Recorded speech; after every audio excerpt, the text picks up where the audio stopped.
Today's subject is not a building or nuclear disaster, but that of a hoax, which drew in many of the most intelligent paleontologists of the time. It offered a vital piece of evidence in human evolution, a missing link if you will. This chance discovery would influence paleontology study down a dead end for over 40 years. My research, investigations and journalistic spirit has led me here to a small hamlet in East Sussex, England, at stupid o'clock in the morning, parked outside a closed pub, rethinking my career choices. So whilst I calculate my HMRC mileage expenses claim, let's get on with the video. My name is John and today we're looking at the fascinating story of the Piltdown man hoax.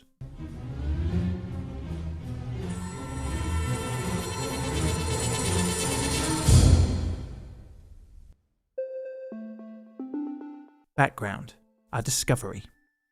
It is 1908 and workmen are digging in a gravel pit, just over 1 mile from the town of Uckfield, East Sussex, aka the town that those Class 170 DMUs go to from London Bridge. The area is known as the hamlet of Piltdown. Pile up the gravel and soil, a rounded object, which they believe to be a fossilised coconut, was discovered. Due to the workers' assumption, the item is broken up and piled up with the rest of the rubble. The fragments, for whatever reason, were then collected, and after initial examination by those on site, the decision was made to seek professional advice. The workers contacted English lawyer and local amateur archaeologist Charles Dawson. The fragments were handed over, and for 4 years Dawson would hold on to them until February 1912.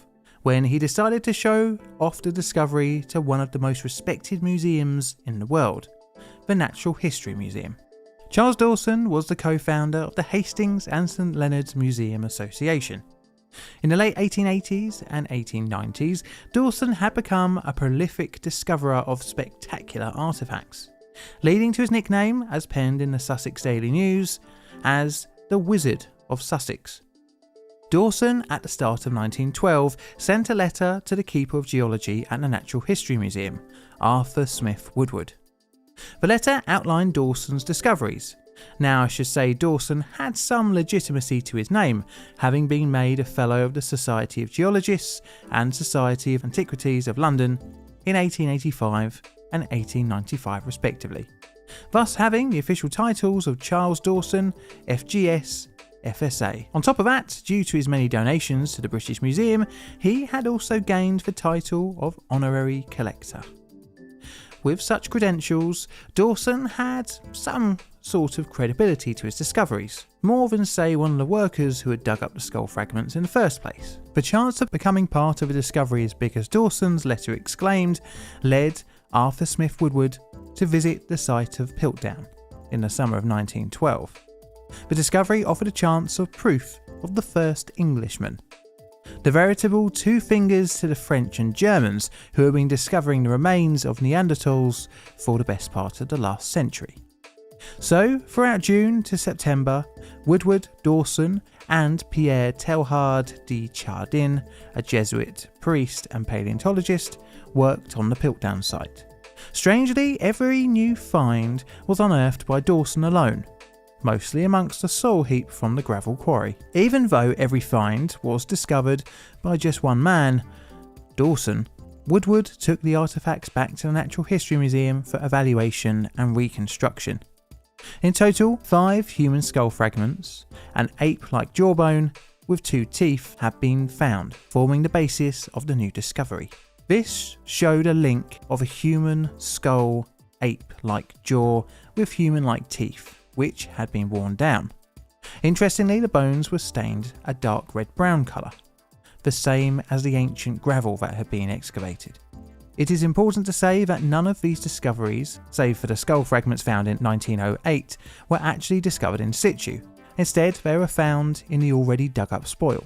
This would lead the two to present the Piltdown man, as the fragments had soon enough become known as, to the Geological Society of London on the 18th of December 1912. During this meeting, Dawson exclaimed that a reconstruction of the fragments indicated that the skull was remarkably similar to that of a modern-day human, albeit more ape-like. For example, the brain size was about 2/3 of that of a modern human, as well as the part of the skull that sits in the spinal column, looking not so human-like, but orangutan-like jawbone apparently housed the human-like teeth rather well, adding credence to the idea of the Piltdown discovery being a missing link. Woodward explained that the discovery was a vital missing link in human evolution, estimated to be roughly 500,000 years old. Further excavations on the site at Piltdown found more artefacts, some more believable than others, including a loose canine tooth and an elephant bone carved to look like a cricket bat. The narrative couldn't be any more perfect. The ancient Englishman was a cricket player. All he really needed yet was a cup of tea, a monocle, and outdated views on empire. Obviously, the last few things weren't actually found. The Piltdown man would be given the Latin scientific name of the Anthropus Dawsoni, or Dawson's Dawn Man in English. Once again, Dawson struck gold in 1915 when he discovered more skull fragments near Sheffield Park. However, when probed by Woodward, the exact location was not revealed. The finds went undocumented initially, but would eventually be seen as further proof of the Piltdown man, when Woodward presented the fragments as new evidence after Dawson's death, in the process implying he knew where they had come from, even though he had never seen the second site. Dawson, just 4 years after the discovery and taking British paleontology by storm, passed away in August 1916. With the main artefact finder's death, strangely, no more fragments were found. Now, due to the period that the Piltdown man was found, international interrogation of the facts was somewhat limited. This was due to the First World War, where the Triple Entente, i.e. the allies of World War I, were fighting the Central Empires, which included Germany, one of the main sources of Neanderthal discovery. Even more important, that the English Piltdown man trumped the European discoveries. But although a big chunk of the scientific community was now the enemy due to 4 years of bloody war, the missing link was not without its domestic detractors. The discovery challenged. Almost right from the get-go, the Anthropus Dawsoni had its critics. Copies of the fragments had been made by the Royal College of Surgeons under Professor Arthur Keith, and they managed to make a completely different model with a larger estimated brain cavity. However, Keith became convinced after the Sheffield Park discoveries, thinking that the odd occurrence of an orangutan-like jaw and human-like skull couldn't actually happen twice by accident. As a side note here, Keith probably wanted it to be real. He was a eugenicist who believed that Africans and Europeans had evolved separately, and thus a British discovered English missing link fitted his scientific racism views rather neatly. But Keith was not the only initial detractor. As early as 1913, an article published by David Waterston from King's College London in Nature magazine concluded that the sample consisted of an ape mandible and a human skull. French paleontologist Marcin Boulet also came to the same conclusion in 1915, as well as an American zoologist, Gerrit Smith Miller Jr., who also concluded that the Piltdown's jaw came from a fossil ape. He even stated deliberate malice could hardly have been more successful than the hazards of deposition in so breaking the fossils as to give free scope to individual judgment in fitting the parts together, which was proven to be true, with Keith's rearrangement being drastically different from Woodward's original interpretation. Later in 1923, German anatomist Franz Wiedenreich also concluded that both the jaw and skull were from different animals, with the addition of filed down teeth to look more human. But the detractors wouldn't be the ones to blow open the discovery. That would be down to the passage of time, causing the Anthropus Dawsoni to become an ever-increasing difficult to explain anomaly against the ever-increasing weight of evidence to the contrary.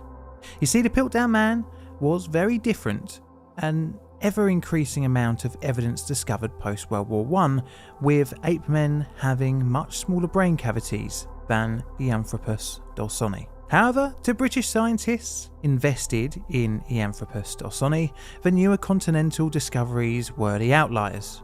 Britain must have had the correct missing link, right? Right? Well, wrong. As more evidence that contradicted the Piltdown Man became available and open to scientific scrutiny, Eanthropus dawsoni was increasingly looking suspicious.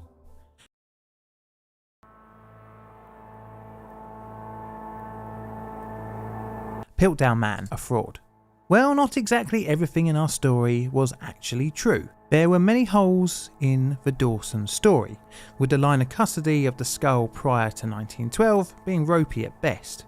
A hoax had formed in that gravel pit in Piltdown. Someone had tried to pull the wool over the eyes of the Natural History Museum, in doing so leading British paleontology down a dodgy path. The best part of 40 years after the discovery, the Piltdown Man would actually be conclusively found to be a fraud. In the late 1940s and early 1950s, the fragments were extensively re-examined with greater scientific scrutiny. Microscopic examination found foul marks on the teeth, which could have only been caused by a deliberate act to mislead. It was also found that the bones had been stained using an iron solution and chromic acid. Even that cricket bat was fishy. I know.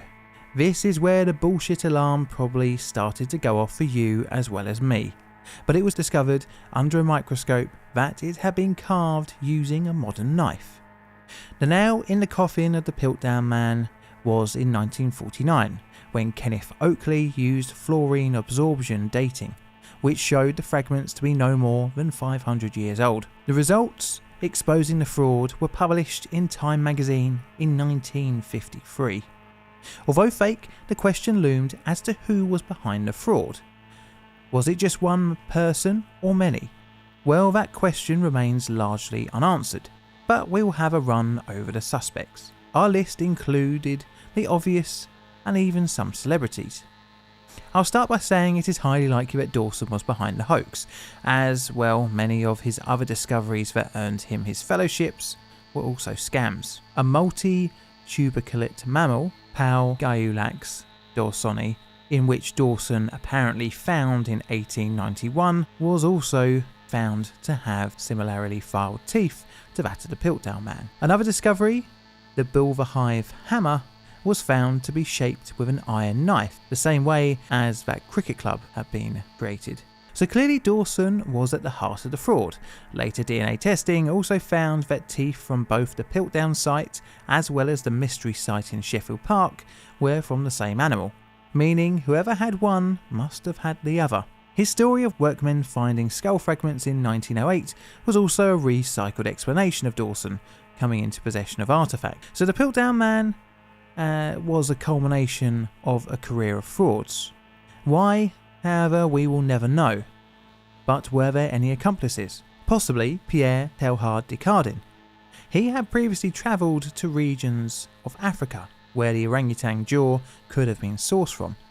And in 1970, a suitcase owned by staff member of the Natural History Museum, Martin Alistair Campbell, Hinton, was found, with stained bones similar to Dawson's Piltdown Man. It was also banded around that Sir Arthur Conan Doyle was in on the hoax, as he'd given Dawson lifts to the excavation site. It is very likely Dawson was the key member of the hoax, but whether he had accomplices or not, we will probably never know.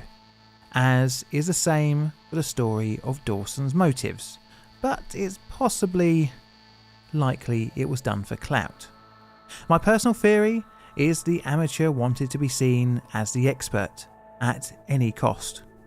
There is actually a monument to the Piltdown Man erected in 1938 by Arthur Keith, which is down this road behind this gate. It's on private land, so this is as far as I could get. Now the hoax has gone down as one of Britain's greatest. I mean, it did alter nearly a whole country's line of scientific investigation for the best part of a century. It highlighted British sensibilities of the time. Or that being a big-brained early human would of course come from England and play cricket. Okay, so I'm going to rate this as a number 3. Oh balls, people will remember this. And a 9 on my legacy scale. This is a Plain Difficult production. All videos on the channel are Creative Commons Attribution Share Alike licensed. Plain Difficult videos are produced by me, John, in a currently wet and miserable corner of southern London, UK. I have YouTube members and Patreons who support the channel financially, and I'd like to thank you, as well as the rest of you who tune in every week to watch these videos. I have Twitter and Instagram where I post up random photographs and all sorts of other odds and sods.